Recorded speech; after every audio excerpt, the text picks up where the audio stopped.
ಏನಿದೆ ಮುಂದಿನ ವಾರ? ಯೌವನಸ್ಥರ ಕೂಟ 20ನೇ ತಾರೀಕು ಮಾಡೋಣ ಅಂತ ಅವ್ರು ಹೇಳಿದ್ದಾರೆ. ಸೊ ಅದು ಯಾರು ಎಲ್ಲಿ ಇಡ್ತಾರೆ ಏನು ಇಡ್ತಾರೆ ಅಂತ ನನಗೆ ಗೊತ್ತಿಲ್ಲ. 28ನೇ ತಾರೀಕು ಗೌರ್ಮೆಂಟ್ ಹಾಲಿಡೇ ಇದೆ, ಬಕ್ರೀದ್ ಹಬ್ಬ ಇದೆ ಅಂತೆ.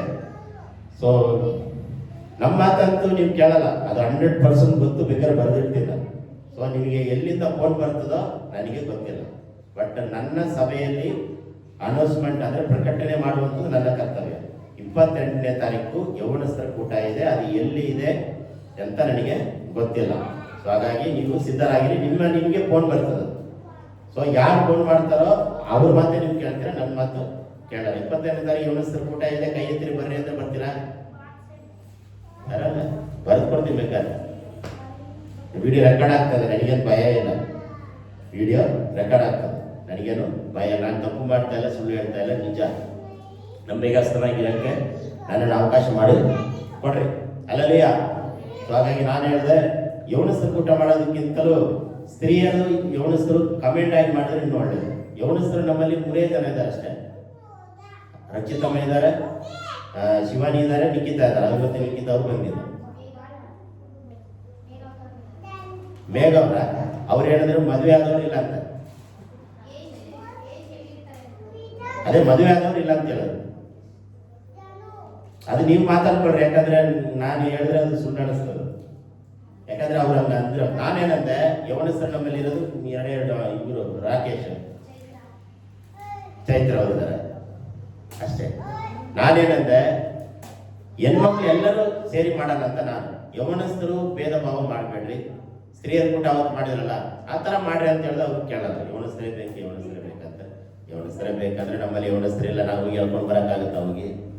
ಆಗಲ್ಲ. ಅಲ್ಲಯ್ಯ, ಬೇಕಾದ್ರೆ ಸಣ್ಣ ಮಕ್ಕಳು ಬೇಕಾದ್ರೆ ಕೂರ್ಸಕ್ಕೆ ನನಗೆ ಸ್ವಲ್ಪ ದೇವರು ಶಕ್ತಿ ಕೊಟ್ಟಿದ್ದಾರೆ. ಸಣ್ಣ ಮಕ್ಕಳು 8 ಜನ ಕೂರ್ಸಕ್ಕೆ ದೇವರು ಏನು ಮಾಡಿದ್ದಾರೆ, ಸ್ವಲ್ಪ ಶಕ್ತಿ ಕೊಟ್ಟಿದ್ದಾನೆ. ಬ್ಯಾಗ್ ತಗೊಂಡು ತಲೆಗೆ ಹೋಗ್ರೆ ಸಾಕು, ಅಂಕಲ್ ಅಂಕಲ್ ಅಂಕಲ್ ಡ್ಯಾನ್ಸ್ ಏಸಪ್ ಪಾಟ್ ಕಲ್ಸ್ಕೊಡ್ರಿ ಅಂತ. ಅದು ಬೇಕಾದ್ರೆ 8 ಜನ ಸೇರಿಸ್ಬೋದು. ಸೊ ನಿಮಗೆ ಏನಾದರೂ ಆ ಥರ ಮನಸ್ಸಕ್ತಿ ಇದ್ರೆ ನೀವು ಬರ್ರಿ ನಮ್ಮ ಜೊತೆ. ಲಕ್ಷ್ಮಮ್ಮ ಮನೆಯಲ್ಲಿ ಹೋಗಿ ಕೂತ್ಕೊಂಡ್ರೆ ಸಾಕು, 8 ಹುಡುಗರು ಬಂದ್ಬಿಡ್ತಾರೆ. ಬಂದು ನೀವು ಏನು ಹೇಳ್ತೀರ ಅದನ್ನು ಮಾಡ್ತಾರೆ. ಅಲ್ಲಲ್ವಯ್ಯ. ಸೊ ಯೌವನಸ್ಥರ ಕೂಟ ಇದೆ, ಅದು ಯಾವಾಗ ಫೋನ್ ಬರ್ತದೋ ಅದಕ್ಕೆ ನೀವು ಸಿದ್ಧರಾಗಿರಿ, ರೆಡಿ ಆಗಿರಿ. ಅಲ್ಲಲ್ವಯ್ಯ. ನಮ್ಮ ಸಭೆಯಲ್ಲಿ ಮಾಡೋಣ ಅಂತ ಹೇಳಿದ್ರೆ ಅವ್ರು ಒಪ್ಕೊಂಡಿಲ್ಲ. ಅವ್ರೇನು ಒಪ್ಕೊಂಡಿಲ್ಲ. ನಮ್ಮ ಸಭೆಯಲ್ಲಿ ಮಾಡ್ತೀನಿ ಅಂತ ಹೇಳಿದ್ರು, ಅವ್ರು ಒಪ್ಕೊಂಡಿಲ್ಲ. ಅವ್ರು ಏನು ಮಾಡ್ತಾರೆ ಗೊತ್ತಿಲ್ಲ, ದೇವರಿಗೆ ಬಿಟ್ಟಿದ್ದದು. ಏನೇ ಕಾರ್ಯಕ್ರಮ ಮಾಡೋದು ನಮ್ಮ ಸಭೆಯಲ್ಲಿ ಮಾಡೋಣ ಅಂತ ನನಗೆ ಆಸೆ ಇದೆ. ನಾನೇನು ಭೇದ ಭಾವ ಮಾಡ್ತಾ ಇಲ್ಲ. ಸೊ ನಮ್ಮ ಸಭೆಯಲ್ಲಿ ಮಾಡಿದ್ರೆ ನನಗೆ ಎಲ್ಲದಕ್ಕೂ ಅನುಕೂಲ ಆಗ್ತದೆ. ಅಲ್ಲಲ್ವಯ್ಯ. ಸೊ ಅದನ್ನು ನನಗೆ ಮನದಲ್ಲಿ ಇಟ್ಕೊಂಡ್ರಿ. 28ನೇ ತಾರೀಕು ಯೌವನಸ್ಥರ ಕೂಟ ಇದೆ. ಆಮೇಲೆ ಪ್ರತಿ ಭಾನುವಾರ ಆರಾಧನೆ ಇರ್ತದೆ, ಅದಕ್ಕಾಗಿ ಸಿದ್ಧರಾಗಿ ಸರಿಯಾದ ಸಮಯಕ್ಕೆ ಬಂದು ಸರಿಯಾದ ಸಮಯಕ್ಕೆ ಮುಗಿಸ್ಬಿಟ್ಟು ನಾವು ಮನೆಗೆ ತೆರಳಬಹುದು. ಅಲ್ಲಲ್ವಯ್ಯ. ಬೇರೆ ಏನಾದ್ರು ಇದೆಯಾ? ಈ ವಾರ ಯಾರಿಗಾದ್ರು ಮದುವೆಯ ವಾರ್ಷಿಕೋತ್ಸವ ಇದೆಯಾ? ಬರ್ತಡೇ ಇದೆಯಾ? ಯಾರು ಬರ್ತಡೇ? ಯಾವ ಇವತ್ತೇ ಬರ್ತಡೇ? ಅಲ್ಲಲ್ವಯ್ಯ. ನೋಡ್ರಿ, ಇವತ್ತೇ ಅವರಿಗೆ ಸಿಸ್ಟರ್ಗೆ ಬರ್ತಾರೆ ಅಂತೆ. ಸರಿ, ಅವ್ರು ಮುಂದೆ ಬರ್ತಾರೆ, ಅವ್ರಿಗೋಸ್ಕರ ವಿಶೇಷವಾದ ಪ್ರಾರ್ಥನೆ ಮಾಡೋದು. ಅಲ್ಲಲ್ವಯ್ಯ. ಮುಂದೆ ಬನ್ನಿ, ನೀವು ಬನ್ನಿ. ಮಂಜು ಅವರು ಫ್ಯಾಮಿಲಿ ಆಗಿದ್ದಾರೆ, ಸಿಂಗಲ್ ಆಗಿದ್ದಾರೆ, ಅವ್ರು ಸಿಂಗಲ್ ಆಗಿ ಕರೆಸಿ ಪ್ರೇಯರ್ ಮಾಡೋದು. ಅಲ್ಲಲ್ವಯ್ಯ. ಪಾಪ ಕರ್ಕೊಂಡ್ಬಿಡ್ರಿ. ವಿಶೇಷವಾದ ಪ್ರಾರ್ಥನೆ ನಿಮ್ಮ ಹುಟ್ಟುಹಬ್ಬದ ಈ ವರ್ಷದಲ್ಲಿ, ಈ ತಿಂಗಳಲ್ಲಿ ದೇವರು ನಿಮಗೆ ಆಶೀರ್ವಾದವನ್ನು, ಆರೋಗ್ಯವನ್ನು ಕೊಡೋದು. ಅಲ್ಲಲ್ವಯ್ಯ. ಬನ್ನಿ, ನಿಂತ್ಕೊಳ್ಳಿ. ಕ್ಯಾಮ್ರಾ ಬನ್ನಿ. ಓಕೆ, ನಾವೆಲ್ಲರೂ ನಿಂತುಕೊಳ್ಳೋಣ.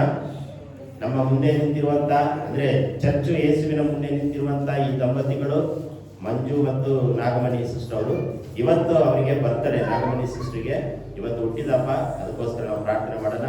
ಎಲ್ಲರ ಕೈಗಳ ಮೇಲೆ ಕೆತ್ತಿ ಈ ಕುಟುಂಬವನ್ನು ಹುಟ್ಟಿದ ಅಂದಿನಿಂದ ಈ ದಿನದವರೆಗೂ ದೇವರು ಅವರಿಗೆ ಕೊಟ್ಟ ಆಶೀರ್ವಾದಗಳನ್ನು, ಮಹಿಮೆಯ ಕೃಪೆಗಳನ್ನು ಅವ್ರು ಆ್ಯಕ್ಚುಲಿ ಸಾಕ್ಷಿ ಹೇಳ್ಬೇಕಾಯ್ತು. ಇವತ್ತು ನನ್ನ ಬರ್ತಡೇ, ನನಗೋಸ್ಕರ ಪ್ರಾರ್ಥನೆ ಮಾಡಿರಿ, ನನ್ನ ಕುಟುಂಬಕ್ಕೋಸ್ಕರ ಪ್ರಾರ್ಥನೆ ಮಾಡಿರಿ. ದೇವರು ನನಗೆ ಏನೇನೋ ಕಷ್ಟಗಳನ್ನು ಬಂದರೂ ಕೂಡ ದೇವರು ನನಗೆ ಸಹಾಯ ಮಾಡಿದ್ದಾನೆ ಅಂತ ಹೇಳ್ಬೇಕಾಯ್ತು. ಇನ್ನು ನೆಕ್ಸ್ಟ್ ನಾನು ಸಾಕ್ಷಿ ಹೇಗೆ ಹೇಳ್ಕೊಡ್ಬೇಕಂತ ಹೇಳ್ಕೊಡ್ಬೇಕು. ಅಲ್ಲಲ್ವಯ್ಯ. ಕರೆಕ್ಟ್ ಅಲ್ವಾ? ನನಗೆ ಬರ್ತಾರೆ ಅಂತ ಗೊತ್ತಿಲ್ಲ, ಅವರು ಸಾಕ್ಷಿ ಹೇಳಿದ್ರು. ಇವತ್ತು ನನ್ನ ಹುಟ್ಟಿದ ಹಬ್ಬ, ನನಗೋಸ್ಕರ ಪ್ರಾರ್ಥನೆ ಮಾಡಿರಿ, ನನ್ನ ಗಂಡನಿಗೋಸ್ಕರ, ನನ್ನ ಮಗುವಿಗೋಸ್ಕರ ಪ್ರಾರ್ಥನೆ ಮಾಡಿರಿ. ಇನ್ನೂ ಚೆನ್ನಾಗಿ ಆರಾಧನೆ ಮಾಡಬೇಕು. ಮಾಡಬೇಕು, ಇನ್ನೂ ಚೆನ್ನಾಗಿ ಪ್ರಾರ್ಥನೆ ಮಾಡಬೇಕು, ಅದಕ್ಕಾಗಿ ಪ್ರಾರ್ಥನೆ ಮಾಡಿ ಅಂತ ಹೇಳಬೇಕಾಯ್ತು. ಸೊ ಅವ್ರ ಪರವಾಗಿ ನಾನು ಹೇಳ್ತಾ ಇದ್ದೀನಿ, ಅವರು ಇನ್ನೂ ಎರಡರಷ್ಟಾಗಿ ಆರಾಧನೆ ಮಾಡಲಿ, ಇನ್ನೂ ಎರಡರಷ್ಟಾಗಿ ಅವರು ಪ್ರಾರ್ಥನೆ ಮಾಡಲಿ ಎಂಬುದಾಗಿ ಕೈ ಇವರು ಮುಂದೆ ಚಾಚೋಣ. ನಾವು ಪ್ರಾರ್ಥನೆ ಮಾಡಿ, ಯಥಾರ್ಥವಾದ ಪ್ರಾರ್ಥನೆ, ನಂಬಿಕೆಯಿಂದ ಪ್ರಾರ್ಥನೆ, ಅತ್ಯಾಸಕ್ತಿಯುಳ್ಳ ಪ್ರಾರ್ಥನೆ, ನೀತಿವಂತರ ಪ್ರಾರ್ಥನೆ ಈ ಕುಟುಂಬವನ್ನ, ವಿಶೇಷವಾಗಿ ಈ ಸಹೋದರನ ಆಶೀರ್ವಾದ ಮಾಡುತ್ತದೆ. ಯೇಸುವೇ, ಹುಟ್ಟಿದ ಅಂದಿನಿಂದ ನಾಗಮಣಿ ಸಿಸ್ಟರ್ವನ್ನ ದೇವರೇ ಬಲಪಡಿಸಲಿಕ್ಕಾಗಿ, ಆಶೀರ್ವಾದ ಮಾಡಿದಕ್ಕಾಗಿ, ಈ ಹುಟ್ಟಿದ ಹಬ್ಬದ ದಿನದಲ್ಲಿ ದೇವರೇ ಮಹಿಮೆಯಿಂದ ತುಂಬಿಸಬೇಕಾಗಿ ಬಿಡ್ತಾ ಇದ್ದಾರೆ. ಅವರು ಪಡುವ ಕಷ್ಟಗಳು, ಪ್ರಯಾಸಗಳು, ಶ್ರಮಗಳು, ಕಣ್ಣೀರು, ವೇದನೆ, ದುಃಖ, ಸಮಸ್ಯೆ, ಸಂಕಟ ಎಲ್ಲ ಯೇಸುವಿನ ನಾಮದಲ್ಲಿ ತೆಗೆದುಹಾಕಬೇಕಾಗಿ ಬಿಡ್ತಾ ಇದ್ದಾರೆ. ಇನ್ನು ಎರಡರಷ್ಟಾಗಿ ಆಶೀರ್ವಾದವನ್ನ, ಇನ್ನು ಎರಡರಷ್ಟು ಪ್ರಾರ್ಥನಾ ಜೀವಿತವನ್ನ, ಆರಾಧನೆಯನ್ನ ಈ ಕರ್ತನ ಸಭೆಯಲ್ಲಿ ಮಾಡಲಿಕ್ಕೆ ಒಂದು ಸಹಾಯ ಮಾಡಿ ದೇವರೇ. ದಾಂಪತ್ಯ ಜೀವನವು ಕಷ್ಟಕರವಾಗಿದೆ, ಕುಟುಂಬ ಜೀವನವು ಕಣ್ಣೀರು ಸುರಿಸುವಂತದಾಗಿ ಕರ್ತನೆ. ಯೇಸುವೇ ನಿನ್ನ ಪ್ರಾರ್ಥನೆ, ಯೇಸುವೇ ನಿನ್ನ ಆಶೀರ್ವಾದ, ಯೇಸುವೇ ನಿನ್ನ ಹಸ್ತ, ಯೇಸುವೇ ಕುಟುಂಬದ ಮೇಲೆ, ಸಹೋದರಿಯ ಮೇಲೆ, ಮಕ್ಕಳ ಮೇಲೆ ಎರಡನೇ ಯೇಸುವಿನ ನಾಮದಲ್ಲಿ ತಂದೆ, ಮಗ, ಪವಿತ್ರಾತ್ಮ ಹೆಸರಿನಲ್ಲಿ ಈ ಸಹೋದರಿಯನ್ನ ಕುಟುಂಬಸ್ಥರಾಗಿರುವ ಈ ದಂಪತಿಯನ್ನ ಆಶೀರ್ವಾದ ಮಾಡಿ ಯೇಸುವಿನ ನಾಮದಲ್ಲಿ ಹೀಗಾಗಿ ಮಾಡುವುದಕ್ಕಾಗಿ ಸ್ತೋತ್ರ. ಈ ತರ ಬಲಪಡಿಸು ಯೇಸುವಿನ ನಾಮದಲ್ಲಿ ತಂದೆ. ದಯಮಾಡಿ ಕೂತ್ಕೊಳ್ಳಿ. ಹಾಗೆ ನಿಂತಿರುವಾಗಿ ಒಂದು ಪ್ರಾರ್ಥನೆ, ಮನೆಗೋಸ್ಕರ ಪ್ರಾರ್ಥನೆ ಮಾಡಲ್ಲ. ಮನೆ ದೇವತಾನೆ ಆಸ್ತಿ ವ್ಯವಸಾಯ ಇದ್ದವರಿಗೆ ಮಳೆ ಕಷ್ಟ ಇರಲ್ಲ, ಬೇಕಲ್ಲ. ಇಲ್ಲದವರಿಗೆ, ಆಸ್ತಿ ಇಲ್ಲದವರಿಗೆ ಮಳೆ ಅಂದ್ರೆ ಬೇಡ. ಸೊ ವ್ಯವಸಾಯ ಮಾಡುವವರಿಗೆ ಆ ಕಷ್ಟ ಇರ್ತದೆ, ಆ ಕಣ್ಣೀರು ಇರ್ತದೆ. ಒಂದೆರಡು ನಿಮಿಷ ಅದಕ್ಕೋಸ್ಕರ ಪ್ರಾರ್ಥನೆ ಮಾಡೋಣ. ಯೇಸುವೇ, ವ್ಯವಸಾಯಿಗಳಿಗೋಸ್ಕರ ಪ್ರಾರ್ಥನೆ ಮಾಡ್ತಾ ಇದ್ದೇವೆ, ರೈತರಿಗೋಸ್ಕರ ನಾವು ಪ್ರಾರ್ಥನೆ ಮಾಡ್ತಾ ಇದ್ದೇವೆ ಕರ್ತನೆ. ಯೇಸುವೇ, ಅವರಿಗೆ ಕರ್ತನೆ ಮಳೆಗಾಲದಲ್ಲಿ ಮಳೆ ಸುರಿಯಬೇಕು. ಅವರ ಹೊಲದಲ್ಲಿ ಅಡಿಕೆ ತೋಟ, ಅಡಿಕೆ ಮರಗಳು, ಮಾವಿನ ಮರಗಳು, ಗಿಡಗಳು ಕರ್ತನೆ, ಪ್ರತಿಯೊಂದು ರೇಷ್ಮೆ ನೆಟ್ಟಿರುವ ಎಲ್ಲ ಕುಟುಂಬಸ್ಥರು ಬಲಪಡಿಸುವ ಆಶೀರ್ವಾದ ಮಾಡು ಕರ್ತನೆ. ಸರಿಯಾದ ಸಮಯಕ್ಕೆ ಸರಿಯಾದ ನೀರು ಕರ್ತನೆ ಸ್ವಲ್ಪ ಸಂಗ್ರಹವಾಗುವಂತೆ, ಉತ್ಪಾದನೆ ಆಗಲಿಕ್ಕಾಗುವಂತೆ ಸಹಾಯ ಮಾಡು ಕರ್ತನೆ. ಅವರು ಮಾಡುವ ಬಿಸಿನೆಸ್ಗಳನ್ನ ಬಲಪಡಿಸಿ ಆಶೀರ್ವಾದ ಮಾಡು ಕರ್ತನೆ. ಯೇಸುವೇ, ಅಪ್ಪ ಕರ್ತನೆ, ಸಾಕ್ಷಿಯಾಗಿ ಹಿಡಿಯುವ ಪ್ರತಿಯೊಬ್ಬ ಕುಟುಂಬಸ್ಥರ ವ್ಯಕ್ತಿಗಳನ್ನ ಹೆಸರಾಗಿ ಆಶೀರ್ವಾದ ಮಾಡಿ ಯೇಸುವಿನ ನಾಮದಲ್ಲಿ ಕರ್ತನೆ. ಹೀಗಾಗಿ ಮಾಡುವುದಕ್ಕಾಗಿ ಸ್ತೋತ್ರ ಯೇಸುವಿನ ನಾಮದಲ್ಲಿ ತಂದೆ. ಹಾಗೆ ನಾವು ಕೂತ್ಕೊಳ್ಳೋಣ.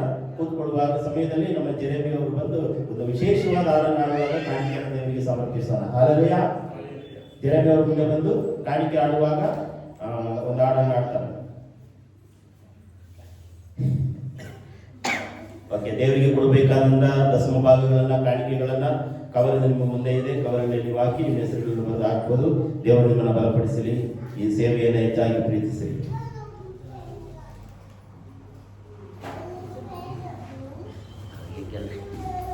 ಯಾವ ಇಲ್ಲಿ ಬಾ.